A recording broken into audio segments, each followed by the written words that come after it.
I'm joined by Baroness Natalie Bennett, Green Party peer, former Green Party leader, as you probably remember. Good afternoon to you. Good afternoon, Shelagh. What do you say is going on here? Well, I would say that you were asking about who should be held responsible here, and the bodies responsible for managing our water disposal are the water companies. These are privatised companies that were privatised 30 years ago on the basis that they would then invest money, bring some sort of private sector efficiency in. But what we've actually seen is they've failed to invest money. In fact, what they've done is loaded companies that they got debt-free down with debt.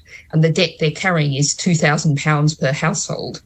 They pay huge sums. That debt has gone out in dividends to private owners, very often overseas, more than 70% of them overseas. So what we have is a cash cow that's pumping money out and pumping extremely dangerous, unpleasant things onto our beaches and indeed our inland waters. So as you said, the people who in their summer holidays want to take their kids down to the beach or down to the river, it's a risky thing to do. And, to be clear, when we're talking about sewage, a lot of it is human sewage, isn't it? It's fecal matter and it's very dangerous to human health if it's ingested, obviously. The campaigner Fergal Sharkey, shared just, I think it's really a telling little anecdote, and I apologise to anyone who's eating lunch as we're talking, tweeted someone who had taken their 2-year-old down to a beach, and the 2-year-old went to pick up something that looked like a piece of seaweed, except it wasn't. Oh dear, that's not a nice idea. On the question of responsibility, though, surely it's wider than the companies, because the companies are essentially I take on board what you said there, but they are essentially contractors, aren't they, running it on behalf of the state, and Ofwat and the state sets the targets and the limitations on companies, which they then, of course, should live up to. But the state has a big part to play in this, doesn't it?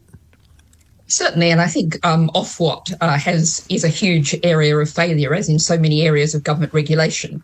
I think we really need to highlight, as the Tory leadership contest goes on, and there's lots of talk about cutting red tape. Red tape is the rules that protect us all from profiteering private companies and protect the environment, protect all of us. And Ofwat has utterly failed, and you don't just happen to listen to me saying that. In what ways has it utterly failed? In what ways? Well, the water companies have been allowed to get away with failing to invest, to put in sufficient sewage treatment works. They've been allowed to basically continue on taking all of this money out in dividends. If you look at Scottish Water, which is the remaining publicly owned water company, the bills are cheaper, the waters are much cleaner, because they are being run for public profit, for public good, not for private profit. The idea was that Ofwat was supposed to be controlling these so that they did actually meet some basic standards. But it's very clear, 224,700 spills into bathing waters in 2021. That's 160,000 hours. The idea was that this was supposed to be, an occasional thing that happened under exceptional circumstances. And, Southern Water, one of the worst offenders, got fined a record £90 million. Southern and Southwestern have been failing, haven't they, on this, particularly on the sewage stuff?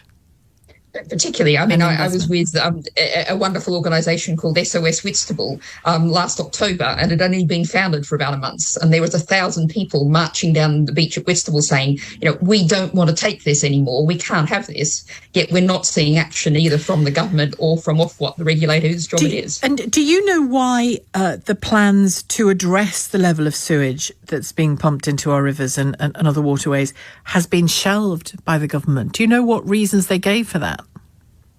Well, the fact is, what we have is that the companies are supposed to be running water treatment works, sufficient to meet the needs. Now, there is an issue here in terms of development, and an area of huge government failing is there's something called SUDS, Sustainable Urban Drainage Systems. And if we had appropriate planning law, then we would be ensuring that all new developments, they don't have water running off them, because, one of the problems is you have a storm, a huge amount of water hits the system, sustainable urban drainage systems in the planning system. And I first learned about these way back in 2006 when we had our first Green councillor on Islington Council, and she was, really trying to work to ensure that new developments weren't pumping stormwater out into the system.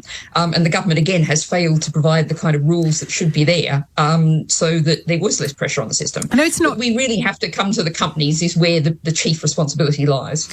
But, and I know it's not entirely directly related to the sewage question, but, on Ofwat, they did, before the pandemic, they did tell the companies to fix leaks. They did set targets, and that level of leaks, you're right to point out Southern and Southwestern have fallen below the targets reached, but Ofwat set the target, and most of the companies have reached that target of fixing leaks to the degree that they were asked to fix them, because I suppose you've got to have a realistic target.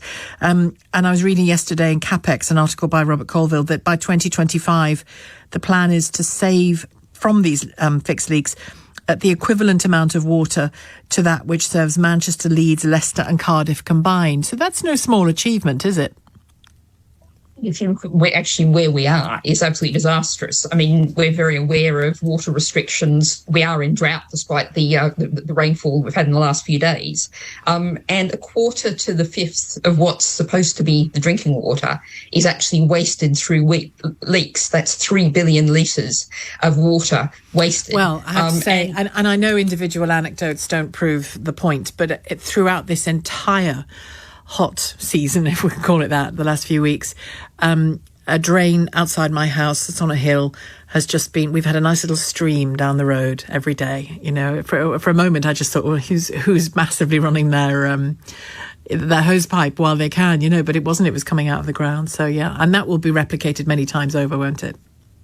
Exactly. And that's a resource, that's a scarce resource. We're not really used to in the UK thinking about like that. With my Australian origins, it's something I'm much more familiar with. The idea that we need to conserve water is a huge issue. But the focus, once again, as in so many of these privatised situations, is that the burden is being put on individual households and individual people while the companies run off with huge amounts of profit.